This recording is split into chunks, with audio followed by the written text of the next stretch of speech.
السلام علیکم ویورز، میں ناز شاہ آپ کے ساتھ ہوں۔ آج میں آپ کے ساتھ شیئر کروں گی کہ ماں کے پیٹ میں جب بچہ ہوتا ہے تو فرشتے اللہ تعالیٰ کے حکم کے مطابق اس کے لیے کیا لکھتے ہیں، کیسے اس کی تقدیر لکھی جاتی ہے اور اس کی زندگی اور موت کے فیصلے کیسے کیے جاتے ہیں۔ حضرت عبداللہ ابن مسعود رضی اللہ عنہ سے روایت ہے کہ اللہ کے رسول صلی اللہ علیہ وآلہ وسلم نے فرمایا، انہیں وحی کے ذریعے بتایا گیا ہے کہ تم میں سے ہر ایک شخص کا مادہ تخلیق 40 دن تک اس کی ماں کے پیٹ میں اکٹھا کیا جاتا ہے، پھر وہ اتنی ہی مدت میں 40 دن کے بعد اس میں روح پھونک دی جاتی ہے، پھر اتنی ہی مدت کے لیے وہ مضغہ کی شکل میں رہتا ہے جس میں ریڑھ کی ہڈی کے نشانات دانت سے چبائے جانے کے نشانات سے مشابہ ہوتے ہیں۔ پھر اللہ تعالیٰ فرشتے کو بھیجتا ہے جو 5ویں مہینے نیورو سیل یعنی دماغ کی تخلیق ہو جانے کے بعد اس میں روح پھونکتا ہے اور اسے 4 باتوں کا حکم دیا جاتا ہے کہ اس کا رزق، اس کی عمر، اس کا عمل اور یہ کہ وہ شخص خوش نصیب ہوگا یا بد نصیب لکھ لیا جاتا ہے۔ مجھے اس ذات کی قسم جس کے سوا کوئی عبادت کے لائق نہیں، تم میں سے کوئی ایک شخص اہل جنت کے سے عمل کرتا رہتا ہے یہاں تک کہ جب اس کے اور جنت کے درمیان ایک بالشت کا فاصلہ رہ جاتا ہے تو اللہ کے علم کے مطابق جو اس نے لکھا ہوا ہوتا ہے اس پر وہ لکھا ہوا یعنی اس کی تقدیر غالب آ جاتی ہے تو اس سے کوئی ایسا گناہ سرزد ہو جاتا ہے کہ وہ اہل جہنم کا عمل کر لیتا ہے اور اسے جہنم میں داخل کر دیا جاتا ہے۔ اور بعض اوقات تم میں سے ایک شخص کے اہل جہنم کے سے عمل ساری عمر کرتا رہتا ہے حتیٰ کہ اس کے اور جہنم کے درمیان ایک بالشت کا فاصلہ رہ جاتا ہے تو اللہ تعالیٰ کے علم کے مطابق یعنی جو اس نے تقدیر اس پر لکھی ہوتی ہے وہ اس پر غالب آ جاتی ہے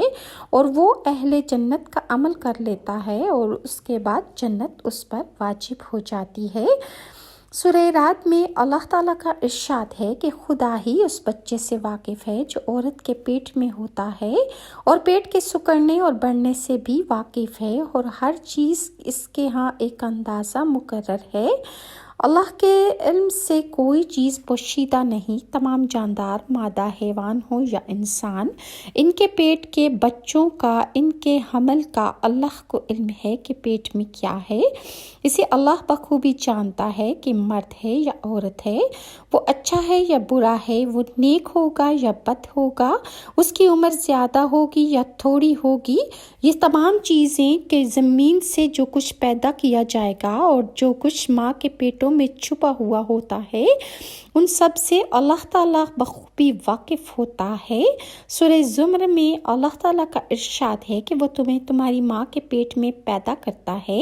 ایک کے بعد دوسری پیدائش میں 3 اندھیروں میں، اور اللہ کا ارشاد ہے کہ ہم نے انسان کو مٹی سے پیدا کیا، پھر نطفے کو لوتھڑا گوشت کا کیا، لوتھڑے کو ہڈی کی شکل میں کر دیا، پھر ہڈی کو گوشت چڑھایا اور پھر آخری اور پیدائش میں اس کو پیدا کر دیا۔ بس اللہ تعالیٰ بہترین خالق ہے۔ رسول اللہ صلی اللہ علیہ وآلہ وسلم کا ارشاد ہے کہ تم میں سے ہر ایک کی پیدائش 40 دن تک اس کی ماں کے پیٹ میں جمع ہوتی رہتی ہے، پھر اتنے ہی دنوں تک وہ جو پیٹ میں ماں کے ہوتا ہے اس پر گوشت بن جاتا ہے، وہ خون کا لوتھڑا جو ہوتا ہے اس پر گوشت چڑھا دیا جاتا ہے، پھر اللہ تبارک تعالیٰ ایک فرشتے کو بھیجتا ہے جسے اللہ 4 باتوں کا حکم دیتا ہے۔ وہ 4 باتیں فرشتہ اللہ کے حکم سے لکھتا ہے کہ اس کا رزق، عمر، عمل اور وہ نیک ہوگا یا بد ہوگا، فرشتہ یہ سب کچھ لکھ لیتا ہے۔ اور اس کے علاوہ حدیث میں ہے کہ اللہ تعالیٰ یہ بھی بتا دیتا ہے کہ یہ مرد ہوگا یا عورت، اس کی روزی کتنی ہوگی، اس کی عمر کتنی ہوگی، اور اللہ تعالیٰ اس فرشتے کو بتاتا ہے اور وہ فرشتہ یہ تمام تقدیر انسان کی لکھ لیتا ہے۔ حضور صلی اللہ علیہ وآلہ وسلم کا ارشاد ہے کہ غیب کی کنجیاں 5 ہیں جنہیں اللہ کے سوا کوئی نہیں جانتا کہ کل کی بات کیا ہوگی، یہ اللہ کے سوا کوئی نہیں جانتا۔ پیٹ میں انسان کے کیا بڑھتا ہے یا کیا گھٹتا ہے کوئی نہیں جانتا۔ بارش کب برسے گی اس کا علم بھی صرف اللہ تعالیٰ کو ہی ہوتا ہے، اور قیامت کب قائم ہوگی اس کا علم بھی اللہ کو ہے، اور رحم میں کیا بڑھ رہا ہے، کیسے پورا ہو رہا ہے، یہ بھی اللہ کے سوا کوئی نہیں جانتا۔ تو کوئی عورت 10 مہینے لیتی ہے، کوئی 9، اور کسی کا حمل گھٹتا ہے تو کسی کا بڑھتا ہے۔ اور حضرت ضحاک کا بیان ہے کہ میں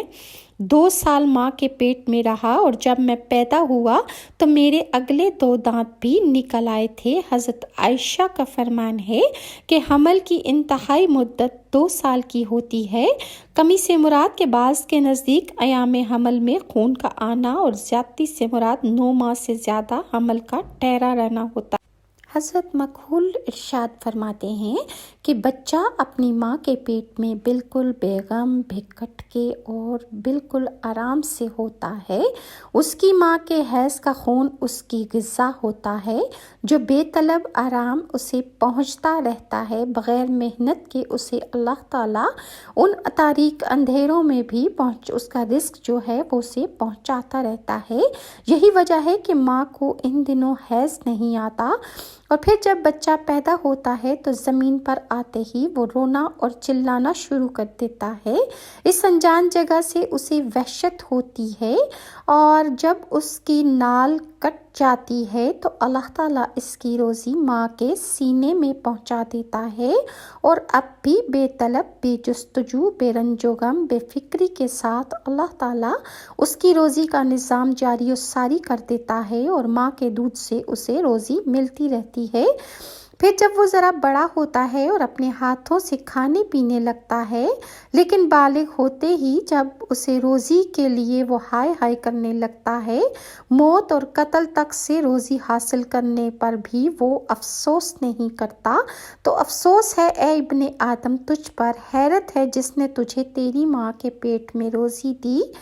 جس نے تجھے تیری ماں کی گودی میں روزی دی، جس نے تجھے پالنے سے بالغ بنانے تک روزی دی۔ اب تو بالغ اور عقل مند ہو کر یہ کہنے لگا کہ ہائے کہاں سے کھاؤں گا، موت ہو یا قتل، جائز ہو یا ناجائز، تو اس رزق کو زبردستی حاصل کرنے کی کوشش کرتا ہے، اور اپنے اللہ کے تمام تر احکامات کو پس پشت ڈال دیتا ہے۔ رسول اللہ صلی اللہ علیہ وآلہ وسلم کا ارشاد ہے کہ بچہ جب تک بلوغت کو نہ پہنچے، اس کی نیکیاں اس کے باپ کے یا ماں باپ کے نامہ اعمال میں لکھی جاتی ہیں، اور برائی نہ اس پر ہوتی ہے نہ ان پر۔ بلوغت پر پہنچتے ہی قلم اس پر چلنے لگتا ہے، مطلب کہ جو وہ نیکیاں یا بدیاں کرتا ہے تو اس کا اجر یا سزا اس کے نامہ اعمال میں لکھی جاتی ہے۔ اس کے ساتھ فرشتوں کو اس کی حفاظت کرنے اور اسے درست رکھنے کا حکم مل جاتا ہے۔ جب وہ اسلام میں ہی 40 سال کی عمر کو پہنچتا ہے تو اللہ تعالیٰ اسے 3 بلاؤں سے نجات دے دیتا ہے، جنون اور جذام سے اور برس سے۔ جب اسے اللہ تعالیٰ کے دین پر اس کی زندگی گزرنے لگتی ہے تو اللہ تعالیٰ اس کے حساب میں تخفیف کر دیتا ہے، اور جب انسان 60 سال کا ہوتا ہے تو اللہ تعالیٰ اپنی رضامندی کے کاموں کی طرف اس کی طبیعت کا میلان اللہ کے کاموں کی طرف ہو جاتا ہے، مطلب جوں اس کی عمر بڑھتی ہے تو وہ اللہ تعالیٰ کے ذکر و فکر میں مبتلا ہو جاتا ہے اور اسے اپنی طرف راغب کر دیتا ہے اللہ تعالیٰ۔ جب وہ 70 برس کا ہوتا ہے تو آسمانی فرشتے اس انسان سے محبت کرنے لگتے ہیں، اور اللہ تعالیٰ غفور الرحیم ہے اور وہ اس کے گناہوں کو درگزر فرماتا ہے۔ اگر ویورز آپ کو میری یہ ویڈیوز اچھی لگتی ہیں تو کائنڈلی لائک اور سبسکرائب ضرور کیجیے، اور نیکسٹ ویڈیو تک کے لیے ناز کو اجازت دیجیے۔ اللہ حافظ۔